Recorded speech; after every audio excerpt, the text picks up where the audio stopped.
हमारे सभी प्रजापति भाइयों को बाल योगी रौनक शास्त्री का प्यार भरा नमस्कार। आज बातों को आप लोग भूल गए हो, ये सिर्फ आपके लिए है। आप कौन है, क्या चीज है, आज मैं आपको बताऊंगी। किसी को मालूम है कि पहले इसी प्रजापति का नाम कुंभहार था। इस प्रजापति का नाम कुंभहार कैसे पड़ा, किसी को मालूम है? मालूम हो तो हाथ उठा दे। किसी को नहीं मालूम? मैं बताती हूँ। पहले जब प्रजापति सुबह को उठता था तो सबसे पहले धरती माँ का वंदन करता था।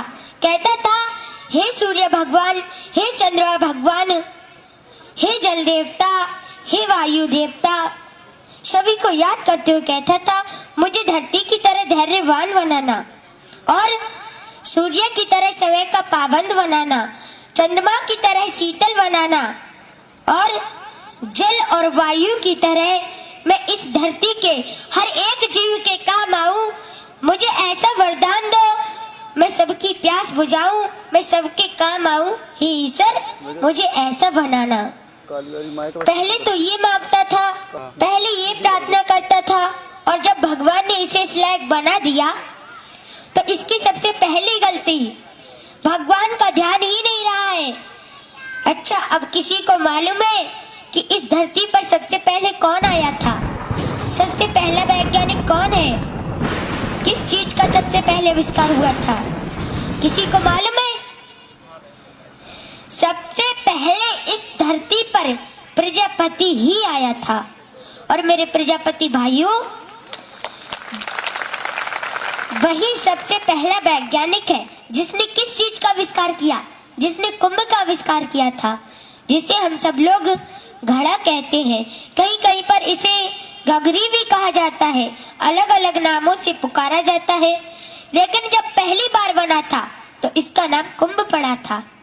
हरिद्वार से 6 किलोमीटर दक्षिण की ओर जो कभी राजा दक्ष की राजधानी का नगर था, जो आज भी गलखंड के नाम से जाना जाता है, जहाँ कुंभ पर्वी पड़ती है, ये भी कुंभ से ही शुरू हुई थी। और गलखंड के रहने वाले एक प्रजापति को भगवान विष्णु ने अपना चक्र दिया था, जिसका उसने अपना चाक बनाया था। और भगवान शंकर ने अपना त्रिशूल, अपनी पिंडी दी थी।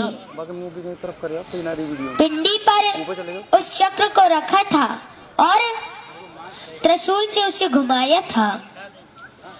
और मेरे प्रजापति भाइयों, भगवान ब्रह्मा ने अपनी जनेऊ और अपना जल का भरा कमंडल दिया। कमंडल में जो जल था उससे मिट्टी को गीला किया और उस जनेऊ से कुंभ को काटा था। भगवान विष्णु ने उस प्रजापति से कहा, जाओ तुम अपना काम शुरू करो। तो उसने पहले ही बार में इतना सुंदर कुंभ बनाया, इतना सुंदर घड़ा बनाया कि भगवान उसे देख कर के खुश हो गए। भगवान बोले, तुमने इसे कैसे बनाया? तो उस प्रजापति ने क्या कहा? उसने कहा, प्रभु, जैसे आपने मुझे 5 तत्वों से मिलाकर बनाया है, वैसे ही मैंने इस कुंभ को 5 तत्वों से मिलाकर बनाया है। कैसे? जल, वायु, अग्नि, आकाश और धरती। मैंने धरती से मिट्टी ली और जल से उसे गीला किया और आकाश वायु से इसे सुखाया था और अग्नि से इसे पकाया था।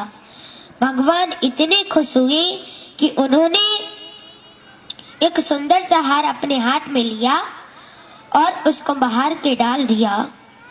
तो उसी समय उसका नाम भगवान ने कुंभहार रखा।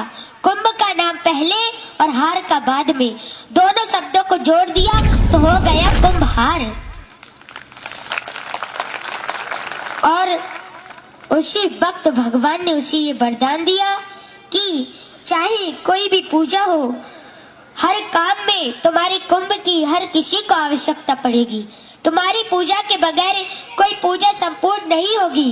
तुम्हारी इस कुंभ का जल पी करके लोग अपनी सांसें लेंगे और तुम्हारे कुंभ के बगैर कोई भी पूजा संपूर्ण नहीं होगी। अब चाहे वो मृत्यु हो या जन्म हो, शादी हो या सजा हो। और मेरे प्रजापति भाइयों, ये सच बात है, तुम जिस विवाह में नहीं जाओगे तो इसका विवाह तुम्हारे कलश, तुम्हारी पूजा के बिना कभी पूर्ण नहीं होगा। इसीलिए आप जरा सोचो, आप कौन हो, फिर भी आप भिखारियों की तरह जी रहे हो। अरे आपको नहीं मालूम है आप कौन हो? आप राजाओं के राजा हो और शेरों के शेर हो, इस संसार की जड़ें हो।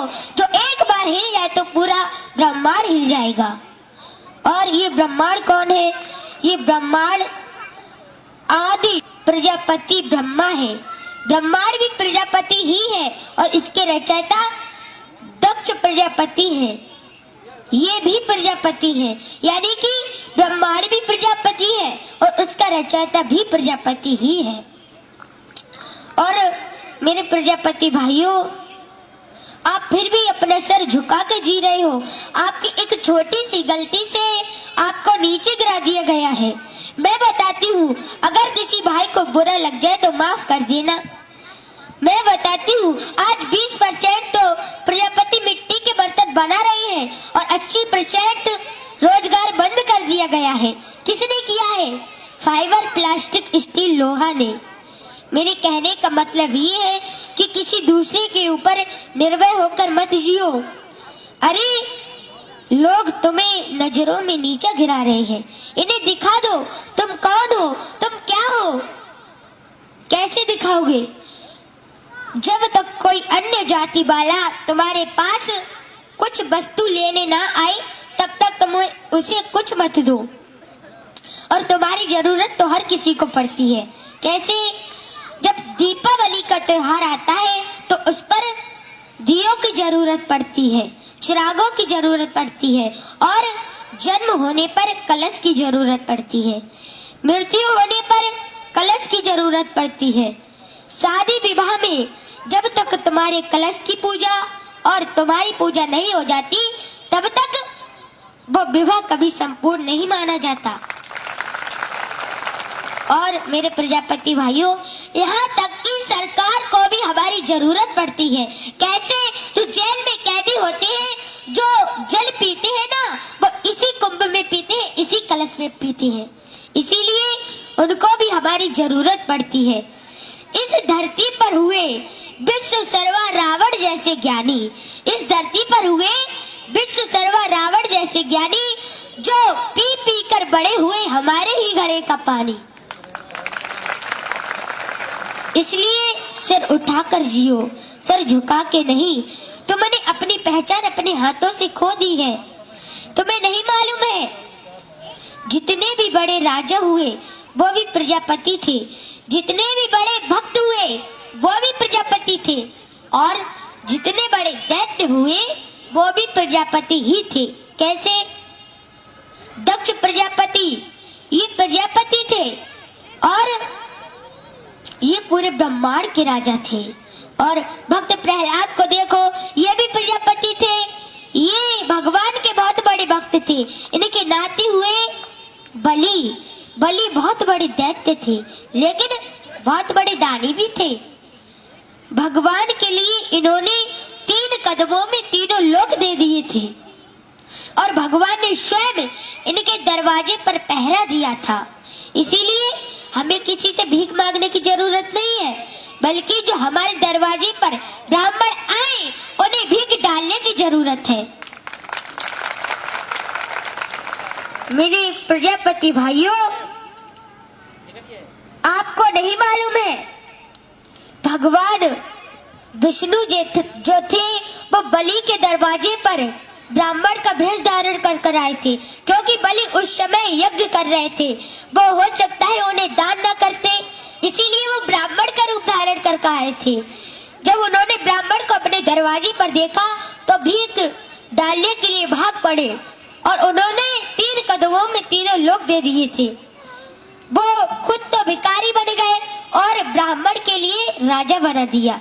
इसीलिए आज हम ब्राह्मण को दान करते करते भिखारी बन गए, वो सेठ बन गए, इसीलिए आज हम पर क्रोध करते हैं।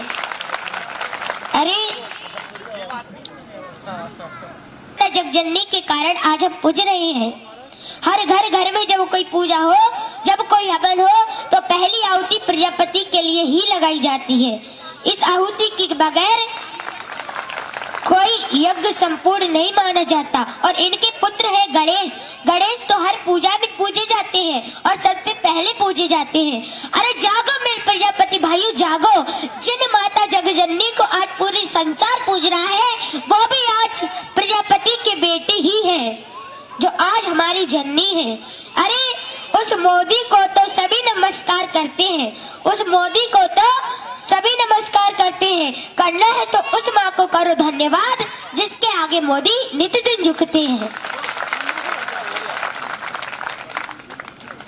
और बना रहा प्रजापति संगठन तो हम फिर से मिलेंगे, बना रहा प्रजापति संगठन तो हम फिर से मिलेंगे।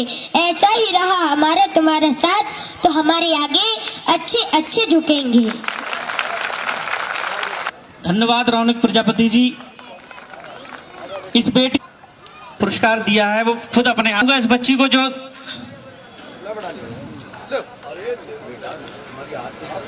ये बेटी हमारे समाज का गौरव है, जो जिसे इतनी अल्प आयु में हमारे समाज के आ चुके हैं। राष्ट्रीय प्रजापति महासंघ की तरफ से उनका भी स्वागत है, वंदन है, अभिनंदन है।